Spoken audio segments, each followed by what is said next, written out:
ముందుగా నమస్కారం. Hello all my dear friends. ఈ వీడియోలో నేను Eapcet 2021 అప్లికేషన్ ఫామ్ అంటే రిజిస్ట్రేషన్ గురించి అండ్ ఆల్సో మీకు సర్టిఫికెట్స్ ఎప్పుడు అప్లోడ్ చేయాలి, ఎలా అప్లోడ్ చేయాలి, complete process with visual proofs నేను మీకు ఇప్పుడు చూపించబోతున్నాను. ఏ లింక్ ఓపెన్ చేస్తే ఏది ఓపెన్ అవుతుంది అండ్ మీకు డీటెయిల్డ్ ఇన్ఫో ఈ వీడియోలో అందించబోతున్నాను. Without any delays begin our video. So చూస్తున్నారు కదండి, యాక్చువల్గా మీరు గవర్నమెంట్ వాళ్ళు ఇచ్చిన అఫీషియల్ వెబ్సైట్ అయితే ఇదండి. మీకు APSCH అని ఉంటుంది. sch.ap.gov.in #APSCH home.aspx అని టైప్ చేస్తే ఈ వెబ్సైట్ వస్తుంది. అక్కడ మీరు దాన్ని క్లిక్ చేస్తే ఏంటంటే Eapcet అని క్లిక్ చేస్తే మీకు చూసుకున్నట్లయితే చూపిస్తాను చూడండి. ఇదిగోండి ఈ విధంగా ఓపెన్ అవుతుంది. యాక్చువల్ వెబ్సైట్ వచ్చేసరికల్లా ఇదిగోండి ఇది యాక్చువల్ వెబ్సైట్ ఇది. సో ఈ వెబ్సైట్ ప్రకారం మీకు ఓపెన్ అవుతుంది. ఈ విధంగా మీరు చూసుకోవచ్చు. ఆ తర్వాత మీరు చూసుకున్నట్లయితే మీకు అక్కడ క్యాండిడేట్ రిజిస్ట్రేషన్ అని కనిపిస్తుందండి. ఇంకా అక్కడ అలాట్మెంట్ వెబ్ ఆప్షన్స్ రాలేదు. యాక్చువల్గా అయితే ఇప్పుడైతే క్యాండిడేట్ రిజిస్ట్రేషన్ అని ఉంది. సో ఆ క్యాండిడేట్ రిజిస్ట్రేషన్ దగ్గర మీరు క్లిక్ చేయాల్సి ఉంటుంది. క్యాండిడేట్ రిజిస్ట్రేషన్ ఓపెన్ చేస్తే మీకు ఇదిగోండి ఈ విధంగా ఓపెన్ అవుతుంది. ఈ విధంగా ఓపెన్ అయితే మీరు చూసుకునేటట్టయితే అక్కడ Eapcet hall ticket number, me hall ticket number with date of birth enter చేయండి. డేట్ ఆఫ్ బర్త్ ఎంటర్ చేసి సబ్మిట్ కొట్టేసేయండి. సబ్మిట్ కొట్టేసిన తర్వాత మీ ఫోటో విత్ కంప్లీట్ డీటెయిల్స్ మీకు చూపిస్తుంది. యాక్చువల్గా మీకు డీటెయిల్స్ చూపించిన తర్వాత జాగ్రత్తగా చూడండి, మీకు అక్కడ జీమెయిల్కి ఫోన్ నెంబర్కి మార్చుకోవడానికి ఆప్షన్ ఉంది. వైట్ కలర్, గ్రే కలర్లో ఉన్నవన్నీ మార్చుకోవడానికి లేని విధంగా ఉంటాయి. ఈ గ్రే కలర్ వైట్ కలర్లో ఉన్నవన్నీ మార్చుకోవడానికి ఉంటాయి. అంటే ఇక్కడ మార్చుకోవడానికి ఉంటాయి. అవన్నీ మీరు కావాలంటే మళ్ళీ చేంజ్ చేసుకోవచ్చు. మీ పేరు ఏమైనా తప్పుపడిందా మార్చుకోవచ్చు. ఎలా మార్చుకోవాలనేది కూడా నేను చూపిస్తాను, వెయిట్ చేయండి కాసేపు. సో మీరు ఈ విధంగా చేంజ్ చేసుకోవాల్సి ఉంటుంది. ఆ తర్వాత మీరు చూసుకున్నట్లయితే మీకు ఇక్కడ ఈ డిఫరెన్షియల్ ఏబుల్డ్, ఫిజికల్లీ ఛాలెంజ్డ్ కానీ, NCC కానీ, స్పోర్ట్స్ కానీ, అంటే ఎలా చెప్పాలంటే స్పెషల్ కేటగిరీస్. ఆ స్పెషల్ కేటగిరీస్ వాళ్ళు ఎస్ పెట్టుకుంటే నో అని పెట్టుకోవచ్చు, నో పెట్టుకుంటే ఎస్ అని పెట్టుకోవచ్చు. జాగ్రత్త గుర్తు పెట్టుకోండి, ఎస్ అని పెట్టుకున్న వాళ్ళు నో పెట్టుకోవడానికి ఏ సర్టిఫికేట్ అప్లోడ్ చేయక్కలేదు. నో అన్న వాళ్ళు ఎస్ అని పెట్టుకోవడానికి ఇప్పుడు యాడ్ చేయాలనుకుంటే సర్టిఫికేట్ ఖచ్చితంగా ఎంటర్ చేయాలి. అండ్ మోర్ ఓవర్లీ మీరు బాగా గుర్తుపెట్టుకోవాల్సింది ఏంటంటే ఇక్కడ ఒకటి చూపిద్దాం అనుకున్నాను. ఎస్ ఇక్కడ చూడండి, ఇది జాగ్రత్తగా గమనించాలి మీరు. అక్కడ మీకు ఇదిగోండి చూడండి, ఈమెయిల్ మార్చుకోవడానికి, అలాగే కింద ఫోన్ నెంబర్, మొబైల్ నెంబర్ మార్చుకోవడానికి ఈ లింక్ అనేది ఇస్తారు వాళ్ళు మీకు. ఆ తర్వాత ఏంటంటే EWS అని ఇస్తారండి ఓసీ క్యాండిడేట్స్కి. అక్కడ క్యాస్ట్ కేటగిరీలో ఓసీ పడ్డ వాళ్ళకి EWS ఉంటుంది. EWS మీరు నో అని క్లిక్ చేస్తే మీకు లేదనుకోండి, నో అని క్లిక్ చేయండి. ఉంటే ఎస్ అని క్లిక్ చేస్తే EWS అప్లికేషన్ వస్తుంది. ఆ అప్లికేషన్ నెంబర్ ఉన్న వాళ్ళు ఆ నెంబర్ ఎంటర్ చేయాల్సి ఉంటుంది. ఆ తర్వాత మీరు ఇన్కమ్ ఉంటే, ఇన్కమ్ అక్కడ 3 విధాలుగా ఉంటుందండి. Not applicable, below 2,50,000, above 2,50,000. మీలో నాకు తెలిసినంత వరకు చాలా మంది రియంబర్స్మెంట్కి అప్లికేబుల్ వాళ్ళే ఉన్నారు కాబట్టి బిలో 2,50,000 క్లిక్ చేస్తే మీకు అక్కడ ఏంటంటే మీ సేవ ఇచ్చిన ఇన్కమ్ సర్టిఫికేట్ నెంబర్ ఉందా లేదా అనేది చూసుకోండి. ఆ ఇన్కమ్ సర్టిఫికేట్ నెంబర్ ఉందనుకోండి, దాన్ని ఎస్ కొట్టేసి అక్కడ ఆ నెంబర్ ఎంటర్ చేసి ఆ ఫైల్ని మీరు ఫోటో అయినా తీసుకోవచ్చు. నేను ఇచ్చే పర్సనల్ సజెషన్ ఏంటంటే బయట నెట్ అయితే ₹5 స్కాన్ చేసి కాపీ మీ మెయిల్కి పంపిస్తారు. అది మీరు అటాచ్ చేస్తే సరిపోద్ది. JPEG ఫైల్లో అప్లోడ్ చేసుకోండి. ఫైల్స్ ఎంత ఉండాలి అనేది అయితే ఇక్కడ కాలం అనేది మెన్షన్ చేయలేదు. ఆ తర్వాత మీరు చూసుకున్నట్లయితే ఈ ఫిజికల్లీ ఛాలెంజ్ ఇక్కడ నో అని అయితే మెన్షన్ చేస్తారు, కానీ మళ్ళీ మార్చుకోవచ్చండి. ఆ తర్వాత ఇక్కడ మీరు చదివిన డీటెయిల్స్ ఇవన్నీ ఉంటాయి కదా, ఇవి కూడా మీరు మార్చుకోవడానికి ఆప్షన్ ఉంటుంది. అండ్ మీకు చూసుకున్నట్లయితే మీ హాల్ టికెట్ నెంబర్ ఇది. ఇంటర్మీడియట్ వాళ్ళకి కొంతమందికి ఏంటంటే ఆల్రెడీ అప్లోడ్ చేసేసి ఉంటాయి.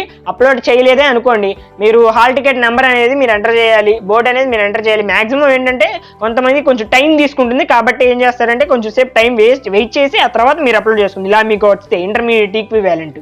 ఎందుకంటే ఆ percentage of marks only MPC వరకు మీరు పెట్టుకోవాల్సి ఉంటుంది. అవన్నీ మీరు క్యాలిక్యులేట్ చేయడం తప్పు చేశారనుకోండి తర్వాత మీకు ఎఫెక్ట్ పడుతుంది. కాబట్టి ఈ ఏమైనా వెరిఫికేషన్ చేసుకోవాలనుకుంటే అవి పెట్టుకోవాలనుకుంటే పెట్టుకోవచ్చండి మీరు.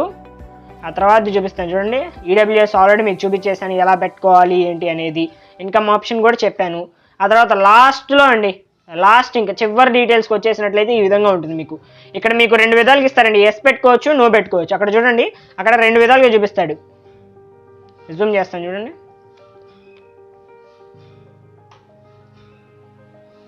అక్కడ ఏమని ఉంది అండి, సెలెక్ట్ HLC ఆఫ్ యూర్ ఉందా, ఆ పక్కన ఎస్ ఆర్ నో అని ఉంటుందండి.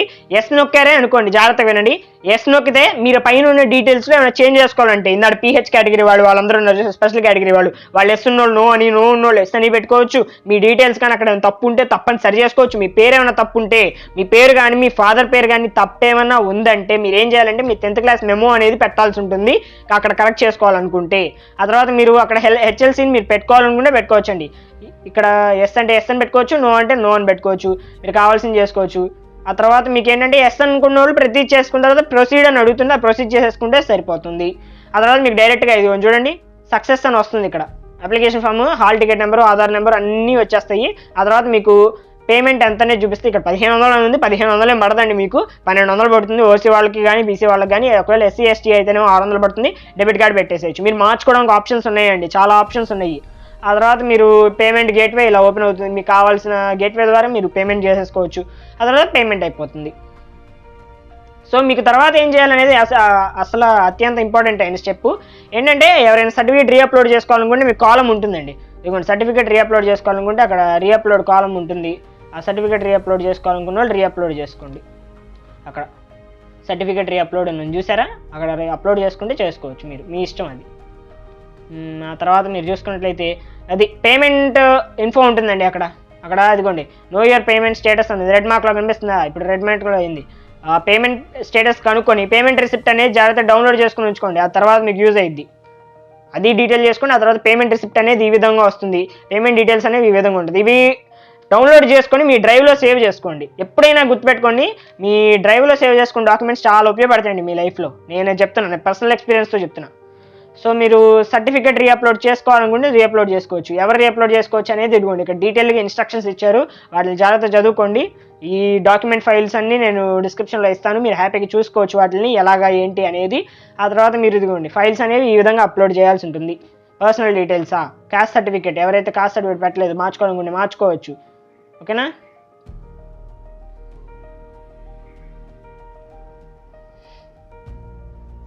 ఓకే, ఈ తర్వాత పేమెంట్ స్టేటస్ చూసుకోవాలి. ఇవన్నీ చూసుకుంటే ప్రింట్ పేమెంట్ రిసిప్ట్ ఇవన్నీ చేసేసుకున్నారు అనుకోండి, ఇదిగోండి ప్రింట్ పేమెంట్ రిసిప్ట్కి ఇవన్నీ ఇచ్చుకోవాల్సి ఉంటుంది. సో వెబ్ ఆప్షన్స్ అనేవి నేను తర్వాత మీకు చూపిస్తాను, స్పెషల్ వీడియో చేస్తాను. అండ్ దెన్ ఓకే, మీకు చూపించాల్సిన ఇన్ఫర్మేషన్ అంతా చూపించాను. ఇక్కడ మీకు ఏవైతే చేసుకోవాలనుకునే రిజిస్ట్రేషన్ ప్రాసెస్ అంతా చెప్పాను. ఇందాక వీడియోలో చెప్పకపోయినా ఇప్పుడు మొత్తం ఎక్స్ప్లెయిన్ చేశాను. ఇంకా మీకు ఏమైనా డౌట్స్ ఉంటే కమెంట్ సెక్షన్లో తెలియజేయచ్చు. సో నేను ఖచ్చితంగా మీకు రిప్లై అనేది ఇస్తాను. లేదా మీకు ఏమైనా విజువల్లీ డౌట్ ఏమైనా ఉందనుకోండి, మీరు దాని ఫోటో తీసి నా ఇన్స్టాగ్రామ్ ఐడి హృతిక్రామ్కి సెండ్ చేయండి. నైట్ 12 లోపు లేదా 12:01 లోపు, నైట్ 1 లోపు మీకు ఖచ్చితంగా రిప్లైస్ అనేది ఇస్తానండి. ఇవాళ నైట్ 1 లోపు మీకు ఖచ్చితంగా రిప్లైస్ అనేది ఇస్తాను, ఎలా పెట్టుకోవాలి ఏంటనేది. కాకపోతే ఇక్కడ వెరిఫికేషన్ స్టేటస్ ఎలా చెక్ చేసుకోవాలి అనేది నాకు ఇంకా తెలియరాలేదు. సో అది ఎలా అనేది నేను తర్వాత మీకు ఒకవేళ ఏమైనా అప్డేట్ వస్తే మీకు ఖచ్చితంగా చెప్తానండి. And also please do subscribe to our channel KMEC for latest interesting updates like this. We will also provide you the complete guidance. I specially provide you the guidance to enroll into the best universities or best colleges with my personal experiences. నేను నాకు తెలిసిన మా brothers కానీ sisters కానీ అడిగి మీకు మొత్తం information అనేది ఇస్తానండి. And then keep smiling, keep laughing, keep learning and keep educating. This is me Hrithik Ram signing off. Thanks for watching KMEC. Thanks, నమస్తే.